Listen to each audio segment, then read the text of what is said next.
I welcome you. Thank you for taking part. And Yes, then my pleasure. ask you to just introduce yourself. Sure. So my name is Marshea. I am from the class of 1993, and I've been working at Pacific since 2011. And my role is the Assistant Director of Alumni Relations, also known as Pacific Alumni Association, and I oversee all of our alumni clubs around the country. So that's my main role. Oh, wow. What did you major in? I majored in English, and at that time you were able to take a Black Studies minor, so I also minored in Black Studies at that time. Oh, that's so cool. Mm-hmm. So, what made you attend UOP?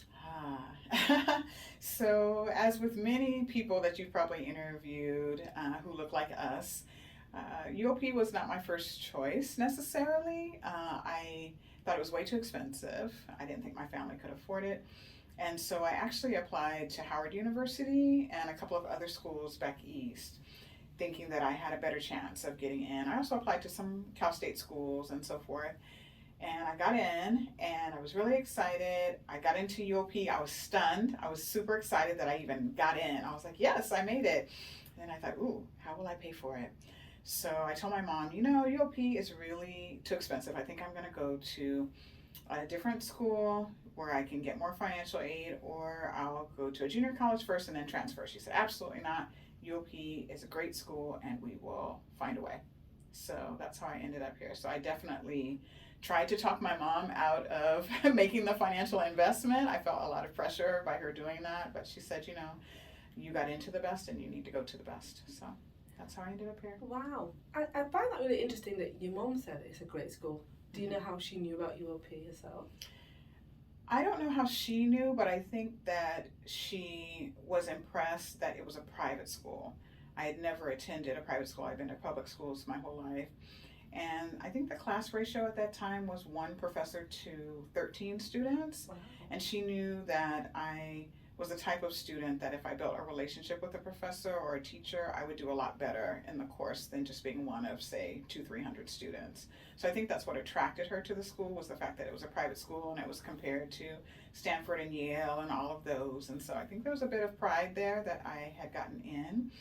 I think that she felt like it was an opportunity that may not come around again, because I don't know any of my family members before or since that have come to Pacific. So oh, wow. Yeah, so I'm the one and only. Cool, that's so cool. Unique. Yes. So tell me how you felt when you first came onto the campus. I mean, how many people that looked like you were on the campus at that time? Okay. When I got here for freshman orientation, I had gone to primarily white schools all my life, so I figured I wouldn't see very many people like me, but I thought I'd see some. And I didn't see any at orientation, or any of the orientation leaders, or any of the teachers. None of them were Black. And it took me about 3 weeks before I found another Black person. And when I did, I don't even remember who the girl was, but we actually literally embraced, even though we didn't know each other, because it was just like finding my village, like finally someone that looks like me, that understands what this journey is like. And so when I first got here, it was very strange. I had not been in an environment where there were mostly very wealthy, affluent people at that time. Pacific is very different now, where they say a good chunk of our students are on financial aid.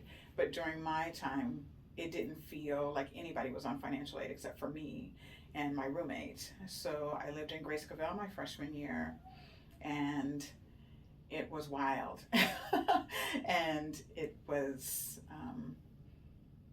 very hard to adjust to being with students who had only known Black people in a place of servitude. So I had many people in my residence hall tell me privately and some publicly that I was their only Black friend, or that the only Black people they knew was their nanny or their butler or their maid. And so that was very difficult to understand how people can live such a sheltered life in that way and only see us as a people, as people who serve, rather than people who have the ability to do other things. And I found myself having conversations with people that been having all my life. You know, how do you wash your hair, and do you suntan in the summer, and why is your name so hard to pronounce, and just different ignorant things like that. So that was very challenging. When I would go to class, it felt very isolating. Every class I was in, I was the only Black person, except for my Black Studies courses. And I didn't declare a minor in Black Studies for a couple of years. So that first year, my freshman year, every single class, I was the only one. When I go into the cafeteria, we had different places on campus to eat. So right now, everyone goes to the DeRosa Center. But in my time, there was a cafeteria at the first floor of Grace Cavell, and then there were 2 other ones in the quad area. And I discovered through the first semester of my freshman year that that's where all the Black people were living in the quads. I was the only Black person living in Grace. And so that's why I couldn't find anybody or see anyone, because they were all over there. And I discovered that actually walking to a football game, I saw some other Black people, and I was like, oh, where do you live on campus and whatever. And they were telling me the names of their residence halls, and I was like, where are those? And I realized, oh, they're all in one section together. So they had built a sense of community and everything, and I didn't have that. So my first semester here was really lonely and difficult. 2 weeks into it, I cried and called my mom one night, just crying and telling her I don't belong here, and I experienced a lot of racial incidents outside the classroom and things like that. And I said, you know, I just can't do this, Mom. Like, this is too hard. I just want to go to Delta. I don't want to deal with this anymore. I just want to go to junior college and maybe start there and then transfer somewhere else. And she said, I'll see you at graduation, and hung up the phone. And I just took that to mean that I had to find my path and find my way. And so it took a while to find a group of Black students that I felt understood me and could see me, and that we had a similar background, and I could have conversations with them and not have to explain things that shouldn't have to be explained. I didn't have to worry about them trying to touch my hair without permission, or calling me the N-word, or making fun of me because I'm on financial aid, or trying to assert that the only reason I got into Pacific is because of affirmative action and not because I had the academic rigor of classes to get here. So it felt very validating to finally be seen, but it took many, many weeks. Wow, I can imagine. Tell me then, with all those experiences, what was the faculty like? Were you able to speak to anybody and find some redress in these areas? You know, the school that I went to for high school had a lot of college prep courses, but it didn't prepare me for Pacific. Pacific is its own special kind of tough when it comes to classes. The coursework itself is rigorous. The faculty have very high expectations, and so I thought I was ready until I got my first couple of homework assignments, and it was more reading than I had ever done in my life. And it was not only the volume of reading, but the words in the books were a lot of words I had never heard of, that I had to have a dictionary next to me as I was reading, and it just made me feel really dumb, even though I knew in the back of my mind that I was smart and that I belonged here.